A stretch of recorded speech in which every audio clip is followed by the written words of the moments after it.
प्रभु राम देव भगवान अल्लाह खुदा ईश आदि नाम एक ही शक्ति के हैं। वो कैसा है, कहां है, कैसे मिलता है, किसने देखा है?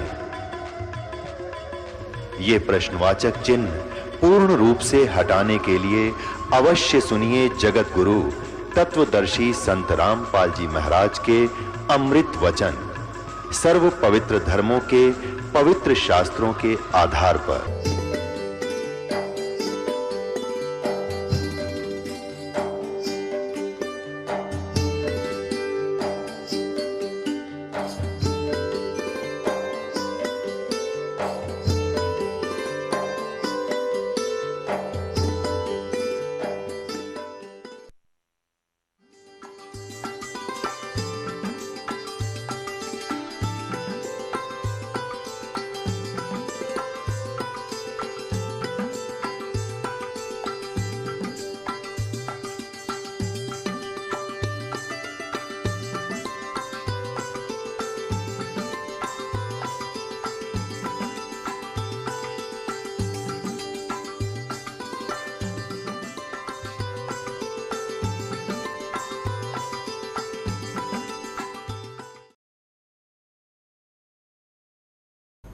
ये वेद गवाही देते हैं कि वो परम पिता, वो पूर्ण पुरुष, सर्वश्रेष्ठी रचनहार, उसका नाम कबीर देव है, कबीर साहब है।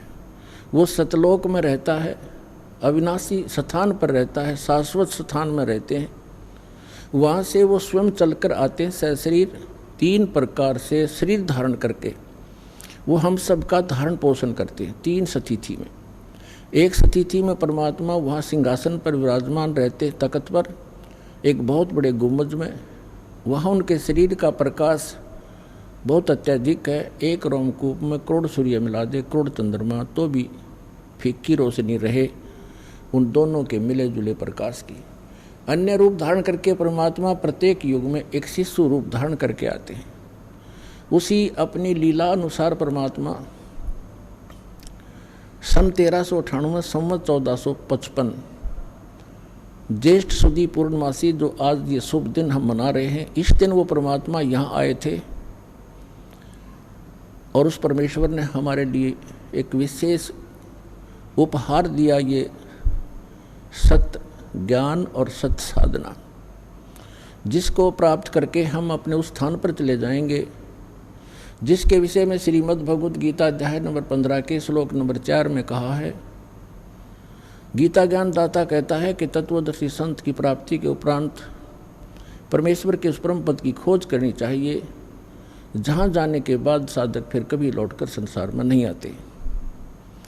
गीता ज्ञान दाता अपने विषय में कहता है गीता अध्याय नंबर 2 के श्लोक नंबर 12 में, गीता अध्याय नंबर 4 के श्लोक 5 और 9 में, गीता अध्याय नंबर 10 के श्लोक नंबर 2 में कि अर्जुन तेरे और मेरे बहुत जन्म हो चुके हैं, आगे भी होते रहेंगे, ना तू अविनाशी है ना मैं अविनाशी हूँ। इसलिए उसने कहा 18वें अध्याय के 62वें श्लोक में कि अर्जुन तू सर्वभाव से उस परम अक्षर ब्रह्म की, उस परमेश्वर की शरण में जा जो गीता ज्ञानदाता से अन्य है। उसकी कृपा से तू परम शांति को और सनातन परम धाम को प्राप्त होगा, जहाँ जाने के बाद फिर कभी लौटकर संसार में जन्म मरण के चक्कर में नहीं आते। तो वो परमात्मा वो ज्ञान बताने के लिए स्वयं आए थे, सतलोक से चलकर आए थे, एक शिशु रूप धारण करके भारत की पवित्र धरती, पवित्र शहर काशी के अंदर एक लहर तारा तालाब शहर से लगभग 4 किलोमीटर की दूरी पर था, आज भी विद्यमान है वो। उसमें विकसित कमल के फूल के ऊपर आकर एक शिशु रूप धारण करके परमात्मा विराजमान हुए थे। एक नीरुनिमा नाम के जुलाहा थे, उनके इसी जन्म की थोड़ी सी हिस्ट्री सुनाते हैं। वो पहले ब्राह्मण थे, गौरी शंकर और सरस्वती उनका नाम था। वो दोनों भगवान शिव के परम भक्त थे, बहुत निस्वार्थ भाव से कथा किया करते थे, किसी भी जनता को भ्रमित नहीं करते थे। जो भी दीक्षिणा उनको प्राप्त होती थी उससे अपना निर्वाह करते थे। दीक्षा से प्राप्त शेष बचे धन को भंडारा कर दिया करते थे, संग्रह संचन नहीं करते थे। इस बात से मुसलमान बहुत अक्षुब्ध हुए, उनको ये भी मालूम था कि अन्य ब्राह्मण जो हैं गुरु, वो गौरी शंकर से ज़्यादा ईर्ष्या रखते हैं, क्योंकि उनका बोलबाला उनसे अधिक हो गया था, क्योंकि वो निस्वार्थ कथाएं किया करते थे। अन्य केवल गुमराह किया करते थे, जंतर मंतर करके दुनिया को भटका भरमा के अपनी रोजी रोटी किया करते थे। मुसलमानों को इस बात की चिंता हुई कि ये गौरी शंकर हिंदू धर्म का प्रचार घना कर रहा है और इसको मुसलमान बनाया जाए। उनको ये भी मालूम था कि अन्य धर्मगुरु जो ब्राह्मण हैं वो इससे ईर्ष्या रखते हैं, इसका साथ नहीं देंगे, जिस कारण से उनको उसी जन्म में बाई फोर्स मुसलमान बना दिया था। पहले निर्वाह चलता था दीक्षा से, लेकिन फिर वो दीक्षा बंद होगी, वो मुसलमान बना दिए गए। उनका नाम रख दिया नीरू और नीमा। नूर अली नाम रख दिया गौरी शंकर का, और सरस्वती का नाम रख दिया नियामत। उसको अब भ्रंश करके जैसे कहने लग जाते हैं, नीरू और नीमा कहने लगे। अब उनके सामने दो समस्याएं खड़ी हुई, एक तो निर्वाह की, दूसरी गंगा स्नान मुसलमान नहीं कर सकते थे उस पंचगंगा घाट पर, जिस कारण से गौरी शंकर सरस्वती ने अपने निर्वाह के लिए, तो नीरू और नीमा ने अपने निर्वाह के लिए जुल्हाए का कार्य शुरू कर दिया। उसमें कोई पैसा नहीं लगता था, 3-4 डंडे गाड़ लिए जाते हैं, खड्डी बना ली जाती है, उसमें वो परमात्मा परमात्मा के जो मुँह बोले माता पिता हुए वो अपना निर्वाह करने लगे। अब उनके सामने दूसरी समस्या ये थी कि वो गंगा में स्नान नहीं कर सकते थे, और प्रतिदिन स्नान करके अपनी नित्य क्रिया करना उनका एक स्वभाव बन गया था। भले ही वो मुसलमान बन गए थे, भले ही नमाज भी करने लग गए थे, लेकिन भगवान शंकर की श्रद्धा उनके हृदय से गई नहीं थी। अब वो प्रतिदिन स्नान करने के लिए लहर तारा नामक तालाब पर जाया करते थे। ब्रह्म मुहूर्त में प्रतिदिन स्नान करके आते थे। और लहर तारा तालाब कैसे बना था? वर्षा के दिनों में दरिया गंगा बहुत फुल भर के चलती है, कई बार ओवरफ्लो भी कर जाती है, और लहरों के द्वारा गौ घाट के ऊपर से लहरों से पानी उछल उछल कर एक गड्ढे में चला जाया करता था, और वो एक बहुत बड़े सरोवर का रूप बना लेता है। उसके अंदर कमल के फूल विकसित हो जाते हैं, और गंगा का जल निर्मल रहता है, वो खराब होता नहीं। तो नीरू नीमा प्रतिदिन स्नान करने जाया करते थे। ज्येष्ठ सुदी पूर्णमासी, आज ये जो शुभ दिन है, इस दिन वो परमात्मा सतलोक से चलकर आए और उसी लहर तारा तालाब में कमल के फूल पर एक शिशु रूप धारण करके विराजमान हुए। उनके प्रत्यक्ष दृष्टा महर्षि स्वामी रामानंद एक ब्राह्मण थे, बहुत बड़े विद्वान माने जाते थे। उस समय काशी के अंदर वेदों, गीता और पुराणों के मर्मज्ञ ज्ञाता कहलाते थे। उन्होंने 1400 ऋषि बना रखे थे, प्रचारक चेले बना रखे थे ब्राह्मण। और स्वामी रामानंद जी ब्राह्मण के अतिरिक्त अन्य किसी को दीक्षा नहीं देते थे, शिष्य नहीं बनाते थे। उनमें से जो ब्राह्मण ऋषि थे 1400, उनमें से एक थे अष्टानंद नाम के, अष्टानंद ऋषि। वो भी प्रतिदिन स्नान करने के लिए उस लहर तारा तालाब पर जाया करते थे। वहाँ आसपास बहुत बड़ा घना जंगल था। सुबह सुबह शांत वातावरण में कुछ देर वहाँ बैठकर अपने गुरुदेव द्वारा बताई साधना को किया करते थे। उस दिन वो वहाँ पहुँचे हुए थे, अष्टानंद जी वहाँ बैठे हुए थे। आकाश से एक प्रकाश का गोला सा आया। अष्टानंद जी ने देखा कि ये आसमान से इतना तेज प्रकाश कैसे आ रहा है। कुछ ही अक्षण के अंदर वो गोला बहुत निकट आ गया और स्वामी अष्टानंद जी, ऋषि अष्टानंद जी की आंखें उस तेज को सहन नहीं कर सकी, आंखें बंद होगी। जैसे हम कभी कभी सूर्य की तरफ देख लेते हैं तो हमारी आंखें ज़्यादा समय तक नहीं देख पाती, तुरंत बंद हो जाती हैं, हमने साइड में करनी पड़ती है, नीचे को करनी पड़ती है। और जब हम आंखें बंद करते हैं या वैसे साइड में दूसरी तरफ कर लेते हैं तो सूर्य का प्रकाश रहित आकार दिखाई देता है, वो गोला सा। इसी प्रकार जब अष्टानंद जी ने उस प्रकाश को देखा, उसकी आंखें नहीं देख पाई, आंखें बंद हो गई, तो क्या देखा कि प्रकाश रहित आकार दिखाई दिया एक शिशु का। कुछ देर के बाद उसने आंखें खोली तो क्या देखा कि वो प्रकाश लहर तारा तालाब के एक कोने में सिमट गया। ये सुबह सुबह की घटना थी, ब्रह्म मुहूर्त था। ब्रह्म मुहूर्त होता है सूर्य उदय होने से लगभग 1.5 घंटा पहले। उस समय अंधेरा अच्छा होता है और उस समय का अंधेरा कुछ ही समय के बाद जल्दी जाता है, रोशनी प्रकाश शीघ्र ही हो जाता है। तो अष्टानंद जी उस समय बैठे थे, फिर उसने देखा, उसने विचार किया अष्टानंद जी ने कि आज मैंने ये क्या दृश्य देखा, ये मेरी कोई आँखों की भ्रांति है या कोई सचमुच कोई ये वस्तु थी। इसके विषय में उसने सोचा कि हो सकता है मेरी कोई भक्ति की उपलब्धि हुई हो। उसके लिए शंका समाधान के लिए वो तो उठकर चल पड़े। वो तो उठकर चल दिए, स्वामी रामानंद जी के पास गए और उनसे सब आंखों देखा विवरण बताया कि हे स्वामी जी, हे गुरुवर, आज आपके बालक ने ऐसे बहुत तेज प्रकाश देखा, ऊपर से आ रहा था बहुत स्पीड से, जैसे तारा सा टूटा करता है। और जो ही वो निकट आया मैंने देखा तो मेरी आंखें बंद हो गई, सहन नहीं कर सकी उस तेज को। आंखें बंद हुई तो मैंने क्या देखा गुरुवर कि एक शिशु रूप दिखाई दिया।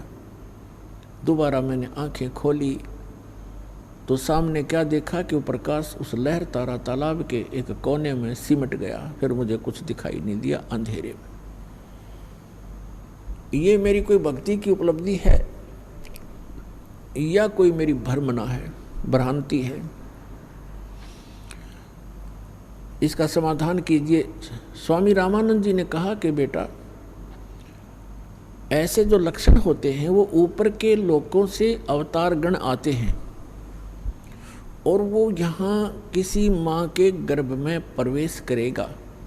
कोई ऊपर से अच्छी आत्मा देव आए हैं और वो यहाँ किसी माता के बहन के गर्भ में रहेगा और फिर यहाँ आके अपनी जीवन लीला करेगा। अब जैसा भी स्वामी रामानंद जी को ज्ञान था उसने अपने शिष्य का समाधान कर दिया। इनको इतना ही मालूम है कि इनके भगवान श्री राम, श्री कृष्ण और भी जितने ये 9-24 अवतार बताते हैं, ये सभी माँ से ही जन्म ले करके उन्होंने यहाँ लीलाएं की। इनको उस अजन्मा भगवान की जानकारी नहीं है, इसलिए अपने शिष्य का जैसा शंका समाधान वो कर सकते थे कर दिया। अष्टानंद जी संतुष्ट हुए। उधर से क्या था कि नीरू नीमा बहुत वर्षों विवाह को हो चुके थे, उनका संतान नहीं थी और जिस बहन को संतान ना हो उसको केवल एक ही वस्तु की डिमांड रहती है, वो कहीं जा ले जाए।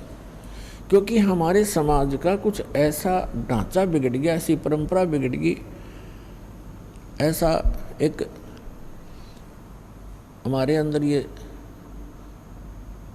ऐसा समा गई लोकलाज कि जिस बहन को पुत्र ना हो वो सहन नहीं कर सकती कि लोग उसे बांझ कहें, चाहे परमात्मा की रजा से ही उसको बच्चे ना हो रहे हो। तो काफ़ी वर्ष बीत गए थे, लगभग 60 वर्ष के आयु होगी थी नीरू और नीमा की, उनका संतान नहीं थी। और ऐसे ही कोई आकर के टोक देता है, कोई रिश्तेदार, कोई अड़ोस पड़ोस का, और घर आके चर्चा कर देता है कि आपको कोई संतान नहीं है, एक बालक तो चाहिए था। अब वो ना चाहते हुए भी अगर थोड़ी बहुत भूल गिरे तो इस तरह की कोई न कोई इंजेक्शन योग काल लगवा ही देता है। ऐसे उसकी कोई रिश्तेदार आई नीमा की, कोई जान पहचान की बहन, उसने सारी रात यह चर्चा रखी, एक बालक तो भगवान ने देना चाहिए था, और आप जैसे अच्छी आत्मा और बिना बालक के जिसका संतान नहीं है उसको तो कोई सुबह सुबह देख कर भी मुंह मोड़ लेता है।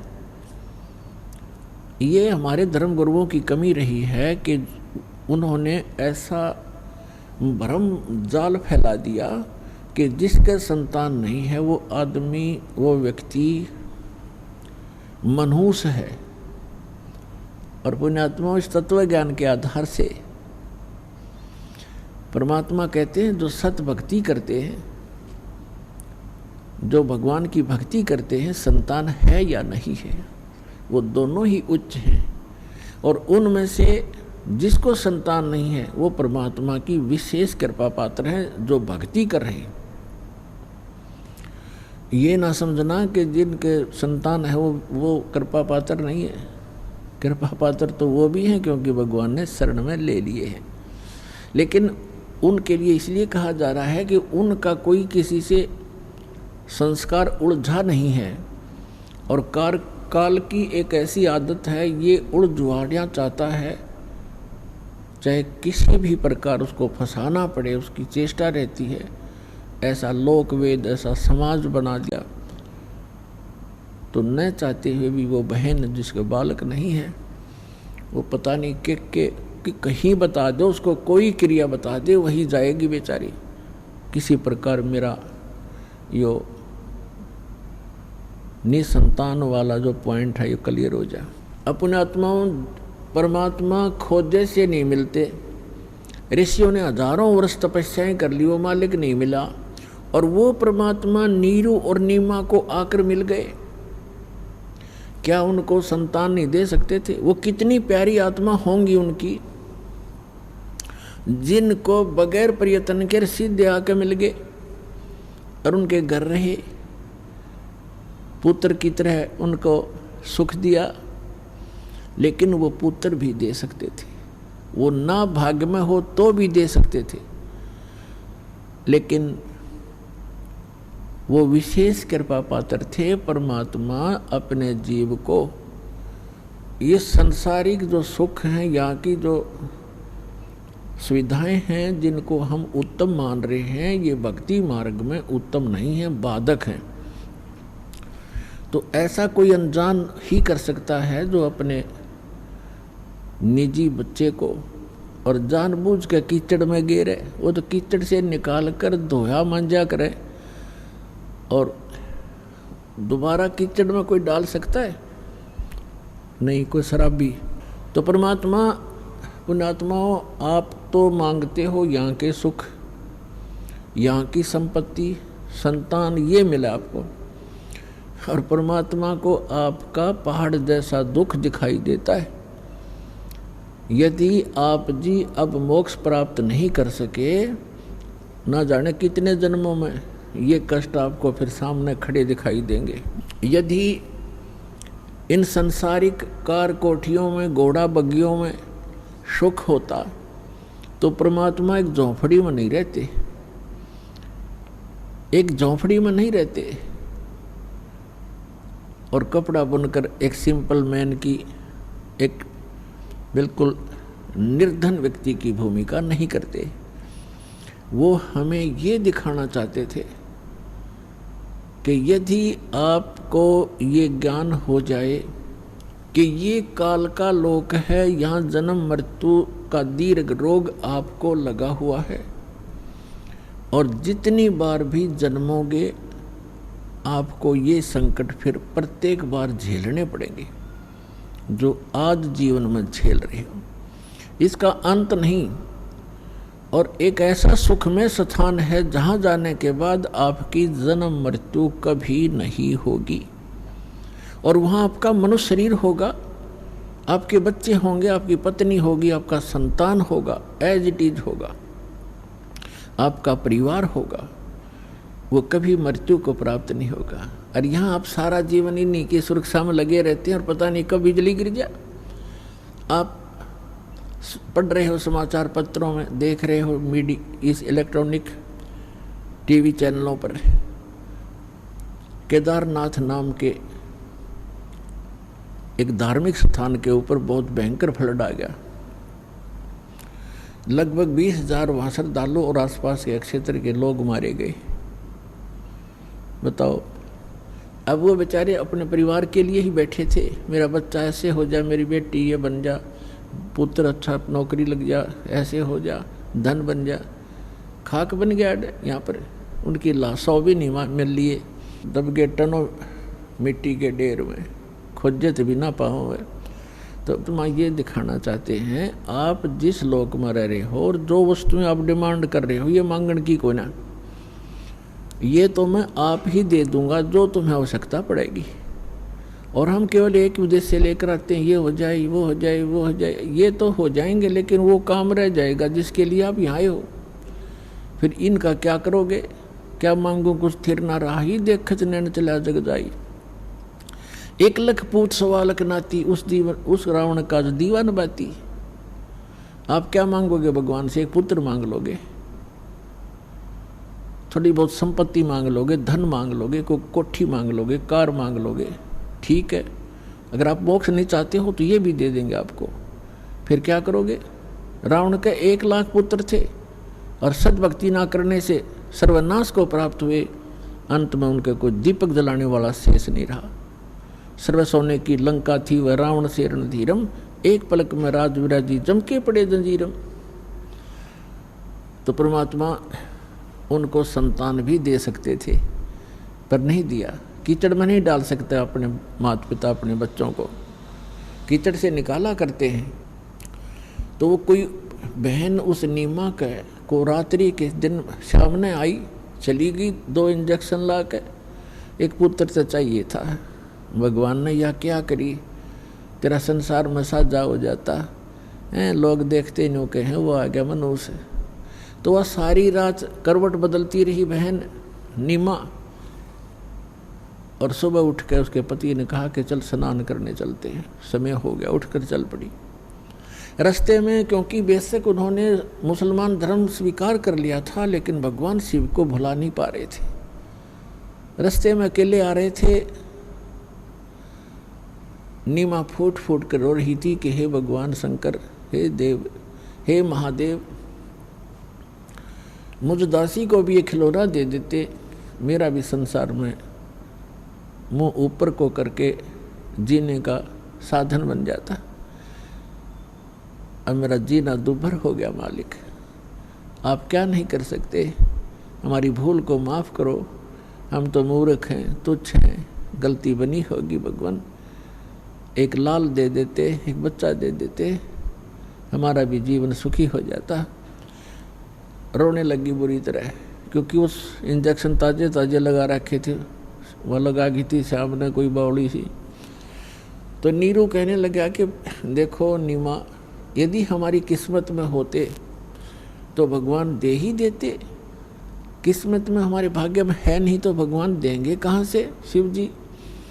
और रो रो के तू अपनी आंखें फोड़ लेगी, बुढ़ापे में उंगली पकड़ने वाला कोई है नहीं, अंधी हो जाएगी, ये और दुख होगा, तो रोया मत कर। बहुत प्यार से उसको समझाने की चेष्टा करता हुआ चल रहा है। और ऐसे ही प्रार्थना आपस में चर्चा करते करते लहर तारा तालाब पर पहुंच गए। स्नान करने के लिए पहले नीमा चली गई, नीरू बाहर दूर बैठ गया। नीमा स्नान करके बाहर आई उस लहर तारा तालाब के उस घाट से। उसके बाद नीरू स्नान करने के लिए तालाब में प्रवेश किया। तब तक रोशनी सी हो गई थी, थोड़ी थोड़ी उजाला सा हो गया था, सूर्य उदय नहीं हुआ था। और नीमा फिर स्नान करते समय जो वस्त्र बांध कर अपने लपेट कर नहाई थी शरीर के, उसको धोने के लिए जब पुनः तालाब पर गई, उसने क्या देखा कि कमल के फूल के ऊपर कोई वस्तु हिल रही है, क्योंकि परमात्मा कमल के फूल पर शिशु रूप धारण करके विराजमान थे, सतलोक से आकर विराजमान हुए थे और पैर के एक पैर को हिला रहे थे। वो पैर को हिला रहे थे। नीमा ने देखा कि कोई सर्प ना हो, और गौर से देखा तो क्या देखा कि तो बालक है, छोटा सा बच्चा। उसने अपने पति से कहा कि देखियो जी, कमल के फूल पर बालक है, देखिए उस कमल के फूल पर बालक लेटा है। नीरू कहने लगा कि नहा रहा था वो, नहाते नहाते कह रहा कि नीमा तू मेंटल होली, तू बिल्कुल पागल होगी बच्चों के मोह में। अब तुझे सरोवर के अंदर जल में, गहरे जल में भी बच्चे दिखाई देने लगे, तो कुछ संतोष कर, कुछ सब्र कर। तो वो फिर जोर से कहने लगी देखियो जी, सचमुच देखो देखो देखो सामने। अब उसने सोचा देख तो लूं, या पागल किसको क्या कह रही है। उसने जो ही जिस तरफ वो संकेत कर रही थी ध्यान से देखा तो सचमुच कमल के फूल पर बालक लेटा है। अब उसने भी आव देखा ना ताव देखा, कमल के फूल समेत उठा लिया और अपनी पत्नी को थमा दिया कि सचमुच ये तो बालक, यहाँ डूब जाता तो शुक्र है तुमने मुझे बता दिया। अब वो बच्चे को लेकर इतना प्यार करती है और सौ शुक्र मनाती है अपने शंकर भगवान के कि हे भोलेनाथ, हे परमात्मा, आज ही हृदय से पुकारा था, आज ही आपने अपनी दासी की पुकार सुन ली। ओए होए, कितना सुंदर बालक दे दिया। सीने को लगावे, कभी उसका मुंह चूमे, प्यार करे और सौ शुक्र मनावे शंकर भगवान के। अपना आत्मा हमारे साथ ऐसे बना हुआ है, करता है सारा कुछ परम अक्षर ब्रह्म जो सर्वशक्तिमान है कबीर भगवान। और हमें जो कुछ भी यहाँ उपलब्धि हो रही है अपने संस्कार वश, उनका क्रेडिट हम देते रहे ब्रह्मा जी, विष्णु जी और शिव जी और अन्य देव देवताओं को। ये हमारी भूल थी। अब इस बच्चे को अपनी पत्नी को थमा दिया नीरू ने, और नीमा लेकर जल से बाहर आकर उसका प्यार करती है, कभी मुंह चूमती है, कभी सौ शुक्र मनाती है शंकर भगवान के। यहाँ गरीबदास जी महाराज परमात्मा से परिचित होकर सतलोक में भगवान को देखकर वहाँ के सुख और उनकी सामर्थ्य को देखकर वापस यहाँ छोड़े गए। तब उन्होंने कहा था, जगत का पेखना पेख्या, धनी का नाम न लेखा। जगत का पेखना पेख्या, धनी का नाम न लेखा। हम एक दूसरे को कहते हो उसने ऐसे कर दिया, उसने ऐसे कर दिया। जो करने वाला धनी है, कुल मालिक है, उसका जिक्र भी नहीं करते, उसका नाम भी नहीं हमें मालूम। नीरू स्नान करके बाहर आया। अब नीरू ने सोचा कि पहले तो हमें मुसलमान बना दिया बाई फोर्स, बलपूर्वक। हमारा कोई मुसलमानों में अभी इतना मेल मिलाप नहीं है। हिंदू हमसे नफरत करते हैं। अब हम मुसलमान बनाए, दीन बदल दिया हमारा कोई बस नहीं चला। बतेरी गलानी है हमें, पर विवश से हम जाएं कहाँ। फिर उसने सोचा कि यदि आज हम इस बच्चे को लेकर जाएंगे तो नगर निवासी पूछेंगे किसका उठा लाए, कमबख्त हो तुम, इसकी माँ रो रही होगी, छोड़ के आओ, बताओ किस कहाँ से लाए हैं। वो स्वयं कल्पना कर रहा है कि हमारे साथ ऐसी बीत सकती है।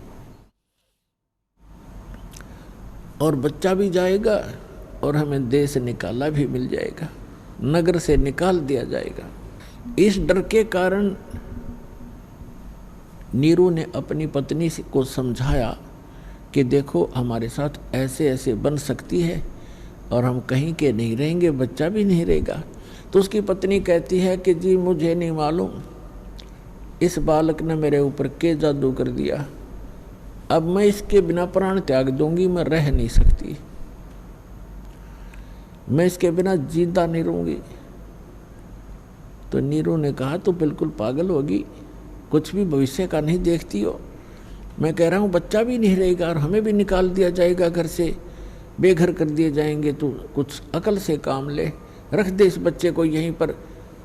अपने पूरे जीवन में उस महापुरुष ने अपनी पत्नी की तरफ प्रथम बार हाथ किया था कि मैं तेरे थप्पड़ मार दूंगा, तू ज़्यादा मुंह लग गई है, मैं तेरी हर बात को मानता रहा कि ये जान करके इसको संतान नहीं है और इसकी आत्मा को दुख ना हो, और प्रत्येक बात को तेरी को स्वीकार करता रहा, लेकिन तू ज़्यादा हठी होगी है, रख दे इस बच्चे को, नहीं मैं तुझे पीट दूंगा।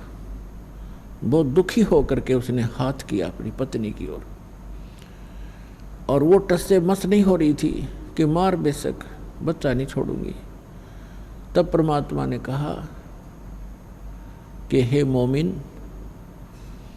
मुझे ले चलो अपने घर, तुम पर कोई आपत्ति नहीं आएगी, मैं तुम्हारे लिए ही आया हूं। अब इस बात को देखकर उसने सोचा इस बालक में कोई भूत प्रेत पितर या कोई देव फरिश्ता कोई गण बोल रहा होगा और कहीं तुझे हानि ना कर दे। इस डर से वो चुप हो गया, डरा डरा सा चल पड़ा। घर पर आते ही लोगों ने देखा कि नीमा ये बच्चा कहाँ से लाए, कि कमल के फूल पर मिला, भगवान हमारे अल्लाह ने दिया। अब वो नू तो कहना शंकर भगवान ने दिया, वो वहाँ ला करना पड़ा उसने, अल्लाह ने दिया है ये। अब सारे आसपास के मोहल्ले के व्यक्ति, स्त्री, पुरुष, बालक इकट्ठे हो गए, कहने लगे इतना सुंदर बालक है, ओहो इसका चेहरा ऐसे दमक रहा है जैसे देवताओं का हो। कोई कहे तो बहुत ही सुंदर बालक है, ऐसा चेहरा, ऐसा इसका फुर्तीला शरीर है, ये कोई देव आया है, कोई कुछ कर रहा, कोई कुछ कह रहा। यहाँ तक लिखा आदरणीय गरीबदास साहिब जी ने परमात्मा की महिमा की वाणी लिखी है। परमात्मा से परिचित होकर के सतलोक लेकर गए थे कबीर भगवान गरीबदास साहिब जी को, गांव छुड़ाने जिला जज्जर हरियाणा वाले को। वो जब 10 वर्ष के थे सतलोक लेकर गए, अपने जहाँ निज स्थान पर भगवान रहता है, जो शाश्वत स्थान है, जिसको गीता अध्याय नंबर 18 के श्लोक नंबर 62 में कहा कि अर्जुन तू सर्वभाव से उस परमेश्वर की शरण में जा, उसकी कृपा से तू परम शांति को और सनातन परम धाम को प्राप्त होगा। तो शाश्वत स्थान में परमात्मा रहते हैं, वहाँ लेकर गए थे तो वापस छोड़ा था। गरीबदास जी को दिव्य दृष्टि दे दी थी, उस दिव्य दृष्टि के आधार से और आँखों देखा भगवान के उस सारे नज़ारे को। गरीबदास साहिब जी ने एक ग्रंथ की रचना की जिसको गरीबदास ग्रंथ कहते हैं। जैसे तुलसीदास जी ने लाखों वर्ष पहले घटी घटना रामायण को अपने शब्दों में लिपिबद्ध कर दिया, चौपाइयाँ अपने हिसाब से बना दी और कथा यथार्थ है। चौपाइयाँ की जो रचना है वो उनकी अपनी बुद्धि की देन है, लेकिन सच्चाई वही है जो रामायण की हुई सत्य है। उसको आज पूरा हिंदुस्तान हिंदू उसको सत्य मानते हैं। तुलसीदास कृत जो रामायण है वो सही है, और लाखों वर्ष पहले ये घटना उन्होंने आज लिख दी, चित्राज करती। उनकी दिव्य दृष्टि खुल गई थी। उस दिव्य दृष्टि के खुल जाने के बाद लाखों वर्ष पुरानी सब घटनाएं चित्रार्थ हो जाती है, क्योंकि हम जो भी क्रिया कर रहे हैं ये ज्यों की त्यों फिल्म बन जाती है। जैसे आजकल इंटरनेट बना हुआ है, कोई भी वस्तु डाल दी उसमें सदा बनी रहेगी जब तक डिलीट ना की जाएगी। ये तो एक कच्चा सिस्टम है उस परमात्मा के ओरिजिनल सिस्टम के सामने। तो परमात्मा की ये समझ लो सारी एक यूट्यूब है और ये सारा कुछ ब्रह्मांड उसका इंटरनेट है, इसमें सदा रहती है एज इट इज। उनको कभी भी जिसकी दृष्टि खुल जाती है वो देख सकता है सब चित्र, जैसा जैसा जो फिल्म देख लो, फिल्म में जैसा ही कभी देख लो उसको वो एज इट इज चलेगी, वो सब घटनाएं सेम होंगी, ऐसे हो जाता है। तो गरीबदास जी की जो दिव्य दृष्टि थी बस तुलसीदास जी से कहीं कई गुना श्रेष्ठ थी, ज़्यादा क्षमा वाली थी, ज़्यादा क्षमता वाली थी। तो गरीबदास जी ने ऐसे ही अपने भगवान कबीर परमेश्वर की महिमा लाखों वर्ष पहले जहाँ जहाँ पहले भी वो कभी प्रकट हुए वो सारा, और काशी के अंदर जो लीला की वो सारी, वो तो फिल्म है, कभी देख लो। तो गरीबदास जी की यूट्यूब चालू हो गई थी, उसमें उन्होंने देखा और वर्णन किया अपनी भाषा में। तो क्या बताया, तो उन्होंने अब गरीबदास साहिब जी की अमरवाणी से आपको थोड़ा सा एक झलक दिखाएंगे, उसको सुनाएंगे आपको वाणी। क्या बताते हैं कि जब वहाँ आए, परमात्मा को लेकर आए, चाहे आसपास के लोग इकट्ठे हो गए, यहाँ तक काशी के राजा तो थे वो भी देखने आए कि इतना सुंदर बालक है, भगवान कमाल हो गया। तो उस समय की एक वाणी सुनाते हैं आपको। जगर मगर काया कर ये दमक पद्म अनंत, गगन मंडल से उतरे सतगुरु पुरुष कबीर, नाम लिए बंद टूटे हैं और टूटे जम जंजीर, 84 बंधन कटे वो कीनी कल्प कबीर, भवन चतुर्दश लोक सब ये टूटे जम जंजीर, अनंत कोट ब्रह्मांड में वो बंदी छोड़ कहाए, सतगुरु पुरुष कबीर हैं वो जननी जने नमाए। कि ये परमात्मा अनंत कोट ब्रह्मांड में ये बंदी छोड़ कहाए। बंदी छोड़ कौन होते हैं? अमर करूं सतलोक पठाऊं, तात बंदी छोड़ कहाऊं, बंदी छोड़ हमारा नामम, अजर अमर है अस्थिर ठामम। अमर करूं, यहाँ आपको ऐसी भक्ति शक्ति दूंगा, आपको अमर कर दूंगा। आप मृत्यु के उपरांत वहाँ चले जाओगे जहाँ जाने के बाद साधक फिर लौटकर कभी संसार में नहीं आते, और वहाँ आपका संसार होगा, आपका परिवार होगा।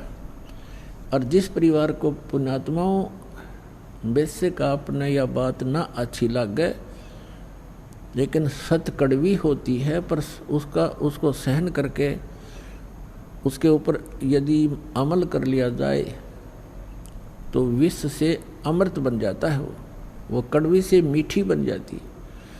जो उस परिवार आपका है ये आपका नहीं है। आप एक दूसरे के पिछले पूर्व जन्म के संस्कारों से, या बेटा बेटी, पुत्र पुत्री, पति पत्नी जैसे भी रिश्तेदारी बनी है, ये एक लेवा एक देवा दूतम। जैसे सुखदेव ऋषि ने अपने पिता व्यास जी से कहा था, गर्भ से निकलकर चलते चलते, गर्भ से बाहर आते ही, अपनी माँ के गर्भ से 12 वर्ष की आयु में, 12 वर्ष तक माँ के गर्भ में रहा था। बाहर आते 12 वर्ष का रूप, जितनी आई हाइट बन गई उसकी एकदम, और उठ के चल पड़ा। व्यास जी ने ये कहा था कि आप बेटा मुझे दर्शन दे दे, 12 वर्ष तेरी इंतजार करी, बालक होगा बालक होगा। तो उसने कहा था कि ऋषि जी, ना जाने कितनी बार तू मेरा बाप बन लिया, ना जाने कितनी बार मैं तेरा बाप बन लिया। ये तो बुरा झंझट है। अब क्या मुझे इस बीमारी ने, इस रोग को कटवाने दे, मैं देखूँ नहीं आपके, और आप में मेरी ममता बन जा, मैं नहीं देखूँगा। और कहा, एक लेवा एक देवा दूतम, कोई किसी का पिता नहीं पुतम, ऋण संबंध जुड़ा एक ठाठा, अंश में सब 12 बाट। आज आपकी मृत्यु होगी वृद्ध होकर, आप मानो नाइजीरिया में जन्म ले लोगे, फिर पुत्र की मृत्यु होगी, वो मानो अफ्रीका में जन्म ले, क्योंकि संस्कारवश जन्म लेगा, आगे थोड़े इकट्ठे हो सकते हो। और ये जो साधना आपको बताई जाती है सत भक्ति, इससे आप पूरे परिवार जो आज दीक्षा ले लेगा, क्योंकि ममता तो आपकी में रहेगी थोड़ी बहुत, लेकिन आप में एक आस्था और प्रबल हो जाएगी इस ज्ञान के आधार से कि हम वहाँ जाएंगे सतलोक में, और इनको हमने भक्ति पर लगा दिया, ये भी वहीं आ जाएंगे अपना समय पूरा करके, तो हम फिर वहीं ऐसे इकट्ठे हो जाएंगे, क्योंकि ये सत्य है और ये ज्ञान आपके हृदय में समाया रहेगा। इनमें अगर आस्था भी रहेगी तो आप यहाँ रहना नहीं चाहोगे। आस्था का अर्थ होता है उसके अंदर वापस आकर यही इनके पास रहने की आस्था अगर आपकी रहेगी तो फिर पार नहीं हो सकोगे। इस ज्ञान के आधार से आज आपके हृदय में ये समा जाएगा कि ये लोग ठीक नहीं है, हे भगवान फिर जन्म ना देना, हे परमात्मा हमारा भी जन्म फिर ना देना। और हमारे संबंध में जो आए हैं बच्चे, कोई किसी भी नाते रिश्ते में है, पिता है, पुत्र है, पुत्री है, पत्नी है, दादी है, माँ है, तो इनको भी आपकी ही अर्ज होगी, कभी होगी तो ये भी वहीं आ जाए और वहीं फिर हम सदा रहेंगे। यहाँ तो आज मर गए और फिर मन माने यहीं आस्था होगी तो फिर यहाँ जन्म ले लोगे। ये जन्म मरण का रोग ऐसे कटेगा जो अब दास उतारा। तो कहने का भाव ये है कि आप एक दूसरे के साथ यहाँ परिवार बना है, ये एक ऋण है, एक दूसरे का कोई लेना देना है। तो वो भी इंसान अच्छा नहीं होता जो लेन देन ठीक से ना करे।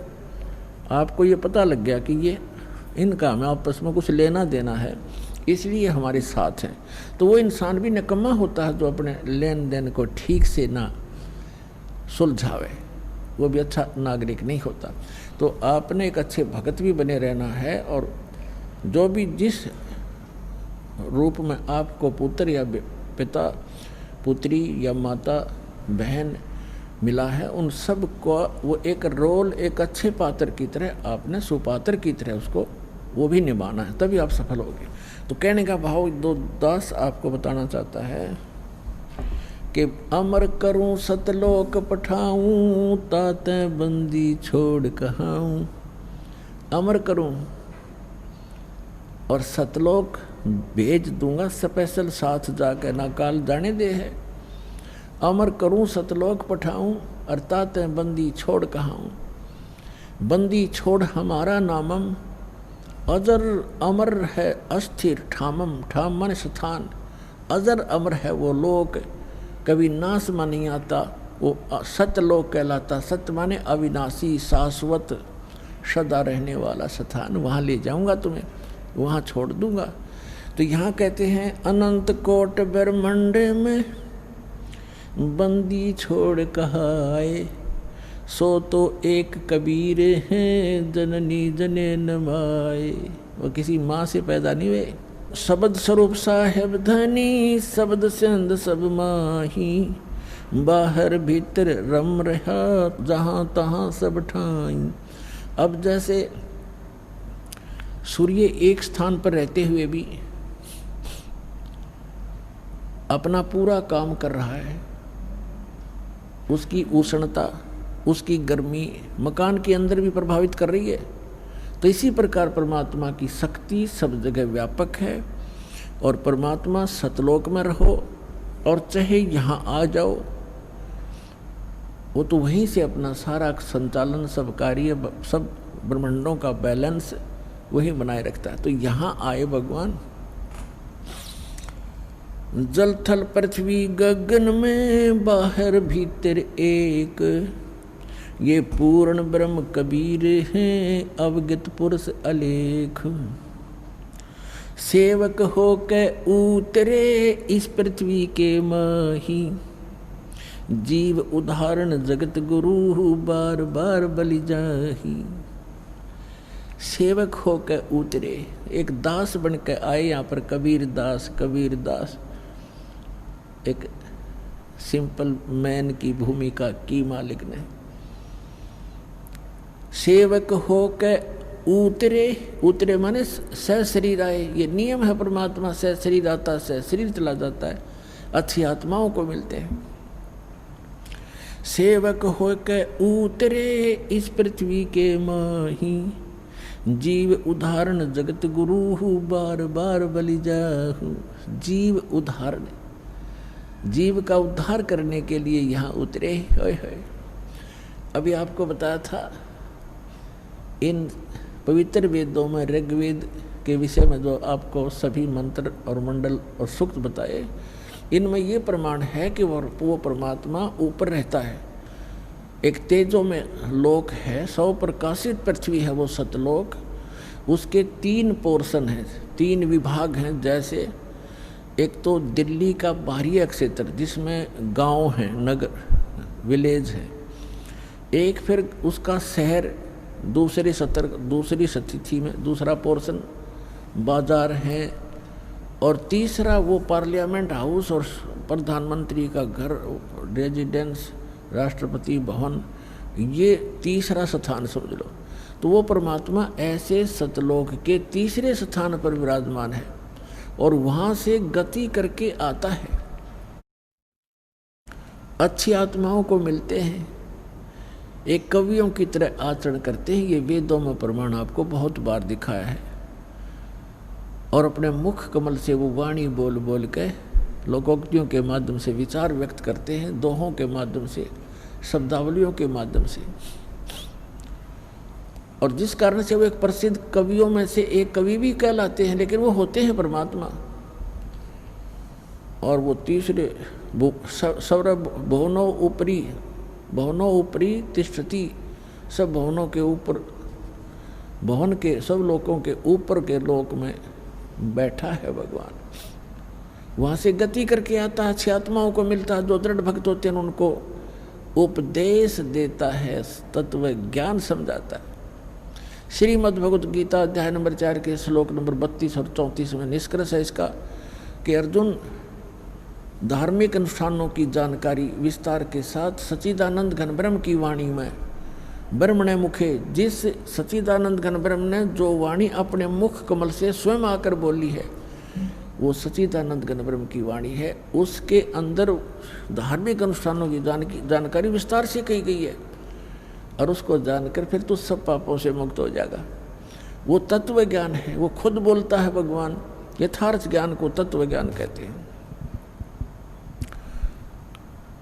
और उस ज्ञान को चौथे जाएंगे 34वें श्लोक में कहा, उस ज्ञान को तू तत्वदर्शी संतों के पास जाकर समझ, उनको दंडोत प्रणाम करने से, कपट छोड़कर उनसे प्रार्थना करने से, प्रसन्न करने से वो तत्वदर्शी संत तुझे उस तत्व ज्ञान का प्रचार करेंगे, उपदेश करेंगे।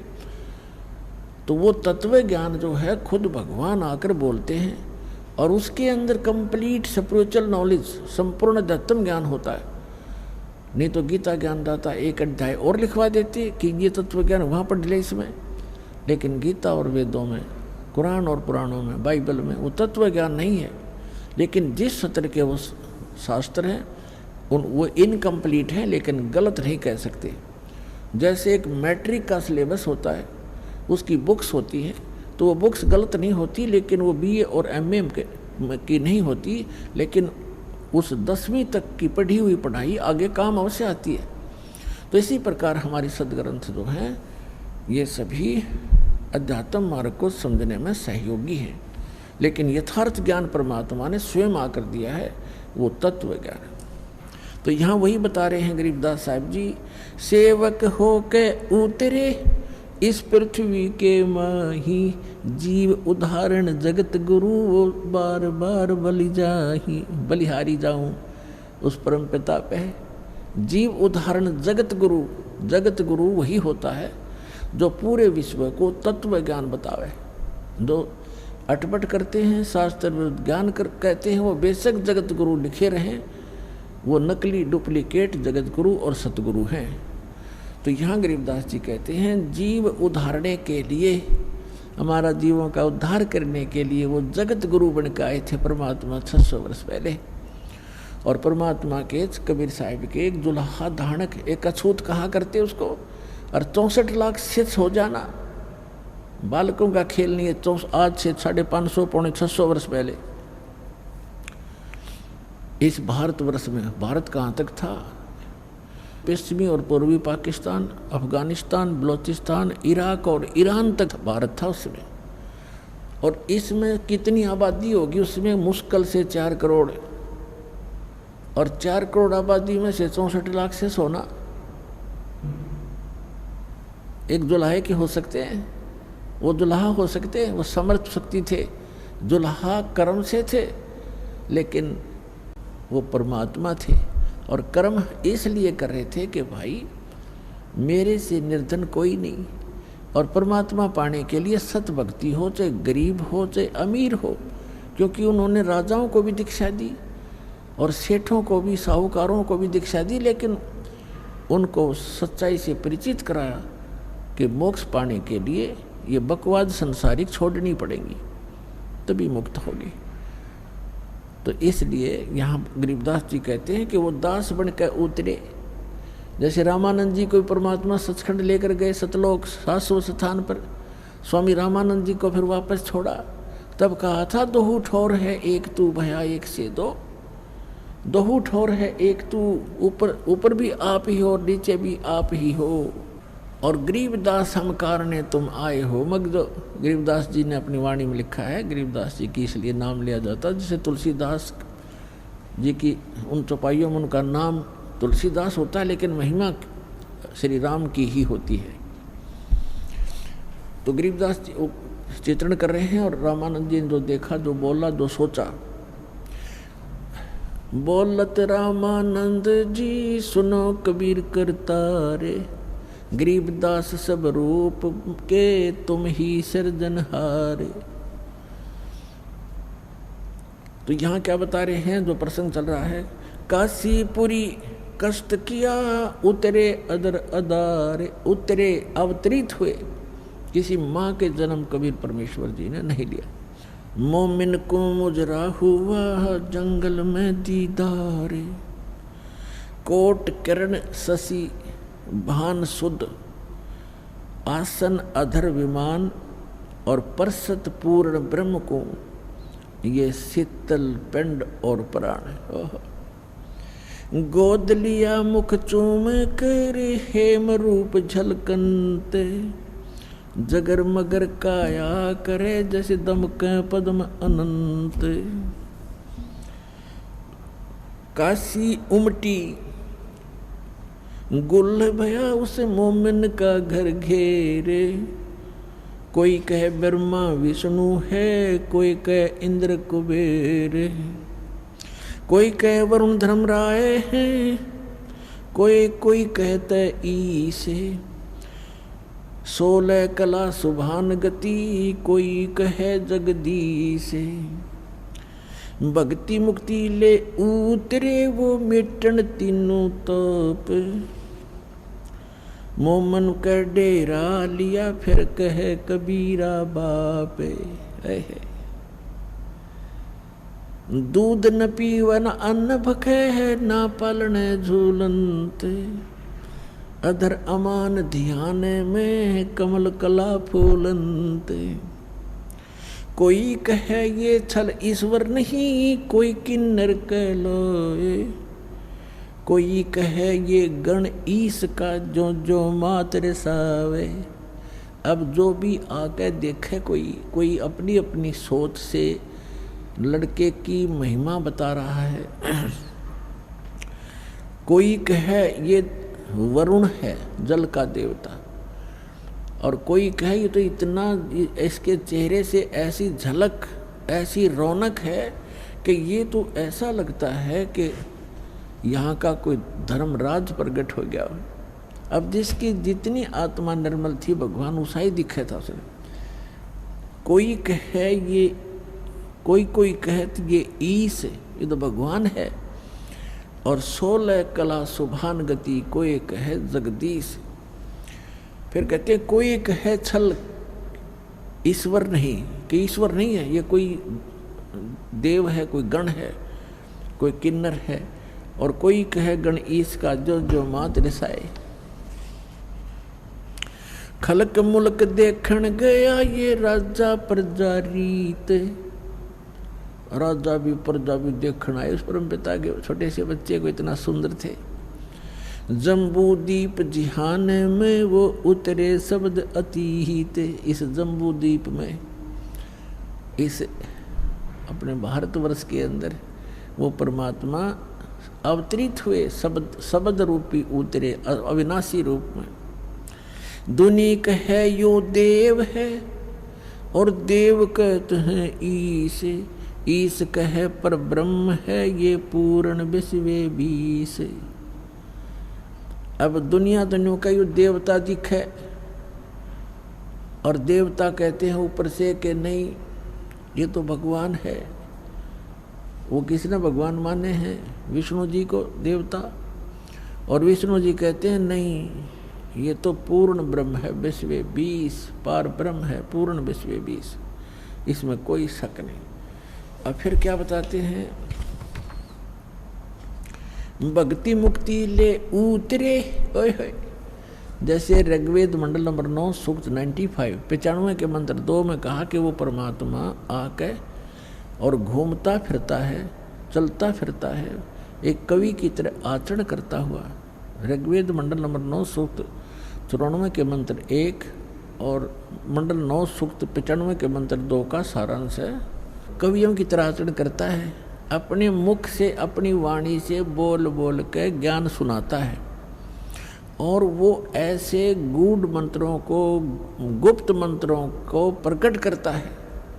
तो यहाँ गुप्त ज्ञान को और गुप्त मंत्रों को प्रकट करता, जैसे कबीर साहब ने कहा कि सोहम शब्द हम जग में लाए और सार शब्द हमने गुप्त छपाए। तो सोहम शब्द आप जी को किसी भी वेद, गीता और पुराणों में नहीं मिलेगा। ये परमात्मा ने आके प्रकट किया। सार नाम अभी तक कति डिस्क्लोज नहीं कर रखा था। सोम सोम तो बहुत से लोग, ये संत भी लागे अनअधिकारी होते हुए भी मंत्र देते रहते हैं। ये है यो, इस मंत्र को ये देने के अधिकारी भी नहीं, इस दास के अतिरिक्त विश्व में नहीं कोई। और वो सार नाम है, वो तो इनका हवा भी नहीं लगने दी दाता ने, वो दास के पास है। तो कंप्लीट कोर्स से, इस कंप्लीट कोर्स से ही ट्रीटमेंट होगा। तो क्या बताया है, भक्ति मुक्ति ले उतरे, लेकर अवतरित हुए। भक्ति मुक्ति ले उतरे ये मिटन तीनों ताप, मोमन के डेरा लिया ये कहे कबीरा बाप। एक मुसलमान के, मोमिन मुसलमान के घर, दुल्हे के घर वहाँ रहने लगे और उसको बाप, पिताजी कहते हैं, बाबा पापा कहते हैं। दुल्हे नीरू को कहते पिता कहते हैं।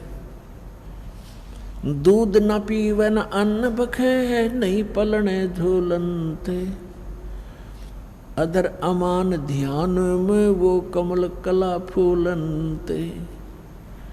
अब गरीबदास जी कहते हैं ना दूध पीवे ना अन्न खावे, लेकिन और स्वस्थ ऐसे हैं जैसे कमल का फूल होता है। कमल कला फूलंत, कमल का फूल की एक ऐसी परमात्मा ने उसमें शक्ति दी है, ऐसा गुण दिया है कि कमल का फूल किसी सरोवर में हो और वहाँ कितनी स्पीड से पानी प्रवेश हो जा और वो साथ के साथ बढ़ता चला जाता है, चाहे कितना बढ़ जा, कितना ऊंचा, वो साथ बढ़ता चला जाएगा, उसको ऊपर ऊपर पहुँच रहेगा ऊपरली सतह पर। गरीबदास जी कहते हैं परमात्मा ना दूध पीवे ना अन्न खावे और फिर भी स्वस्थ ऐसे न फूल रहा शरीर, तो ऐसे स्वस्थ हो जैसे बच्चा प्रतिदिन किलो दूध पीता हो, 1 किलोग्राम, इतना स्वस्थ शरीर। अब जब नीरू ने भी देखा कि ये बालक कुछ खा रहा नहीं, पी रहा नहीं, 1 दिन बीता, 2 दिन बीते, 4 दिन बीते, 10 दिन, 20 दिन और 25वें दिन कति चिंतित हो गए वो।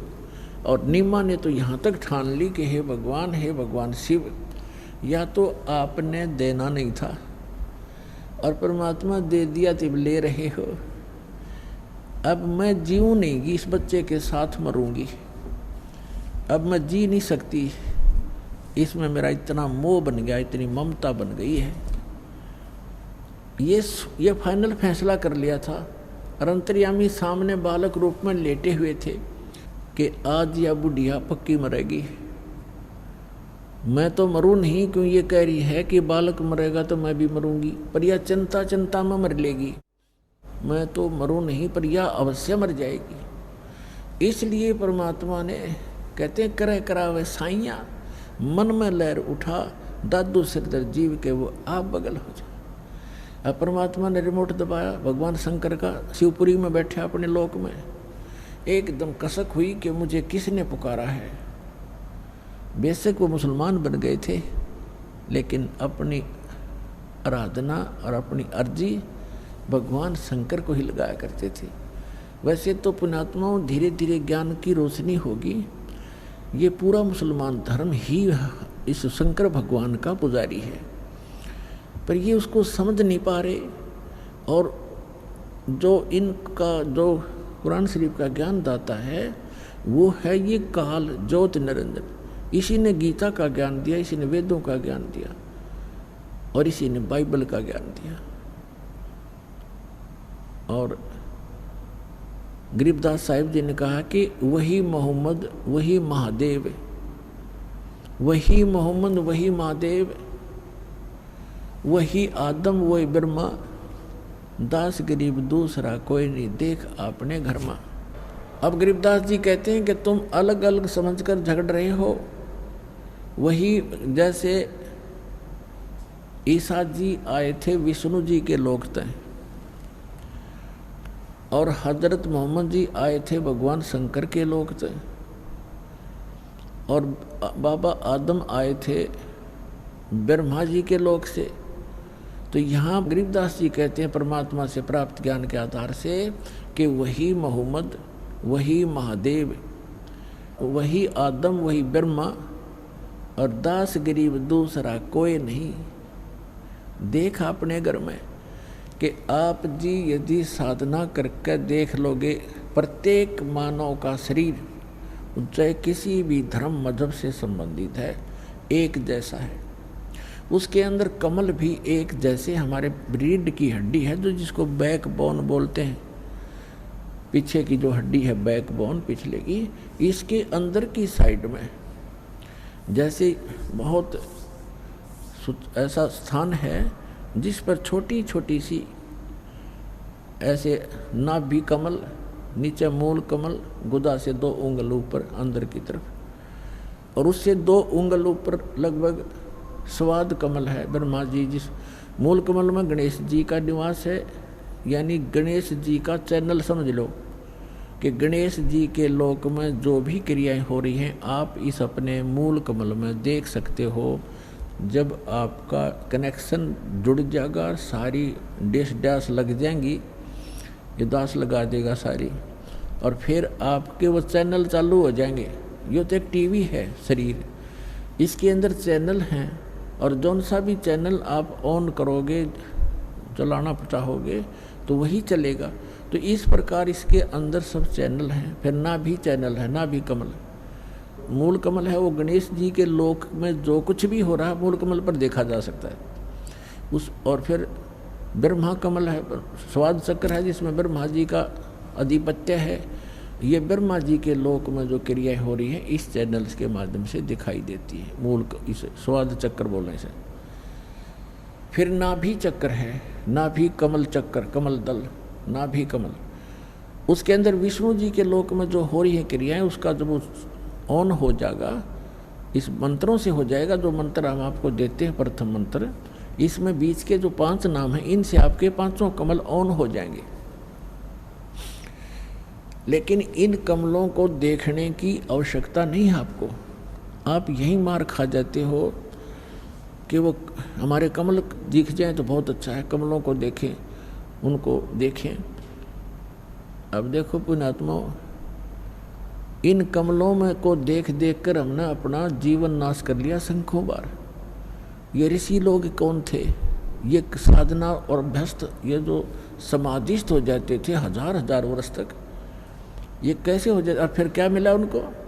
ये क्या होता है कि किसी भी कमल में आपकी सुरती लगी, वो ऑन हो गया तो उसके अंदर आपकी सुरती पहुंच जाएगी बहुत दूर तक, और उस लोक में प्रवेश कर जाएगी। वहाँ आप जो देखोगे नज़ारे, जैसे बालक किसी मेले में चला जा, कहीं कोई रीछ नचा रहा है, कोई कहीं पर गा रहा है, कोई भालू, कोई बंदर नचा रहा है, कोई कहीं कुश्ती हो रही है, कहीं कोई गाने गा रहा है, कोई ऐसे ऐसे डुगडुगियाँ बजा रहा है। तो वो बालक उस मेले में चला गया तो फिर उस मेले में बिचल जाएगा, उसको पता नहीं चलेगा, और पिता जाएगा बिछुड़।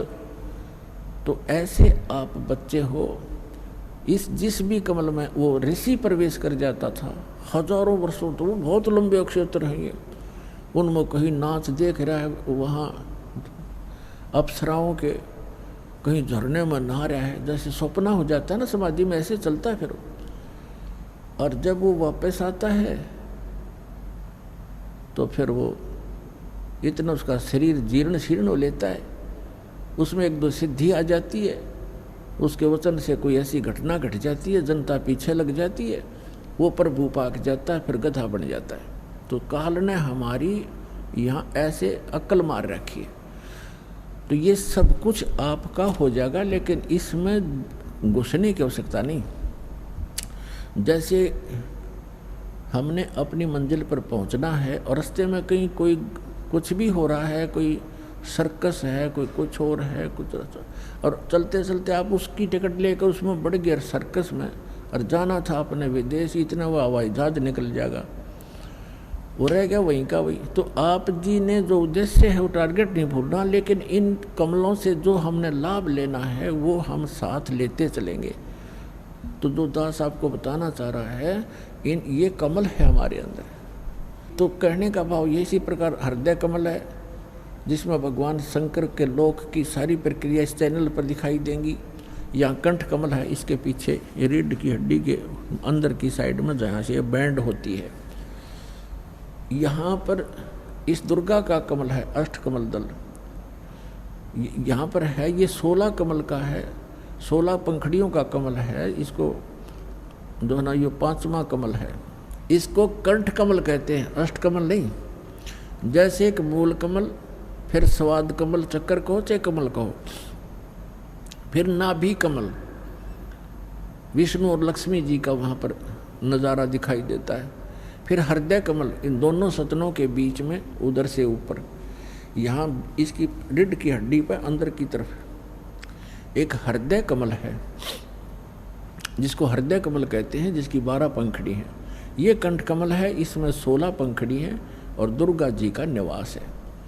तो यहाँ कहना चाहते हैं गरीबदास जी कि वही मोहम्मद, वही महादेव, वही आदम, वही ब्रह्मा, और दास गरीब दूसरा कोई नहीं। देख अपने घर में, यदि आप अपने चैनलों को ऑन कर लोगे और देख के देखो, आप विश्व शिवलोक के अंदर प्रवेश करोगे, आपको वहाँ बैठे दिखाई देंगे ये मोहम्मद और सारे ये पीर पैगंबर। वहाँ एक अलग से पितृलोक है, प्रत्येक इस भगवानों की नगरी है, अलग अलग इनके स्थान हैं, इनके लोक हैं, और प्रत्येक में अलग अलग स्वर्ग हैं। स्वर्ग माने रेस्टोरेंट, और अलग अलग उनके पितर स्थान हैं। गण अलग रहते हैं, ये भूत प्रेत अलग रहते हैं। भूत प्रेत पितरों आदि का वो इकट्ठा ही अक्षेत्र है। तो ये सारे वहाँ बैठे दिखेंगे तुमने, तब पता चलेगा आप अलग नहीं हो, एक हो। तो यह कहते हैं वही मोहम्मद, वही महादेव, वही आदम, वही ब्रह्मा, दास गरीब दूसरा कोई नहीं। देखा अपने घर में। तो नीमा प्रार्थना कर रही है कि भगवान, या तो पुत्र देना नहीं था, और दे दिया तो मालिक लेना नहीं था। आप इसको लेने जा रहे हो, आपकी दासी साथ मरेगी इस बालक का। जय, ये मर गया। तब परमात्मा ने सोचा कि मैं तो मरूं नहीं, पर ये जरूर मरेगी। इतनी टेंशन ले ली इसने। तब परमात्मा ने भगवान शिव को प्रेरित किया ना। तो वो तो 25 दिन की रोए थी। तो कहते हैं करे करावे साइया मन में लहर उठा, दादू सिरधर जीव के वो आप बगल हो जा।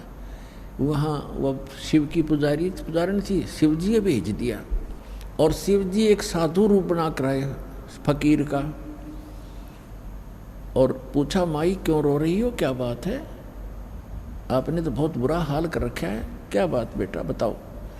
तो उसने बताया कि महाराज जी मैं महा दुखी हूँ, मेरे दुख ने ना सुने, आपके सतर का नहीं है, आप भी दुखी हो जाओगे मुझे दुखिया के दुख न सुन के। भगवान शिव ने कहा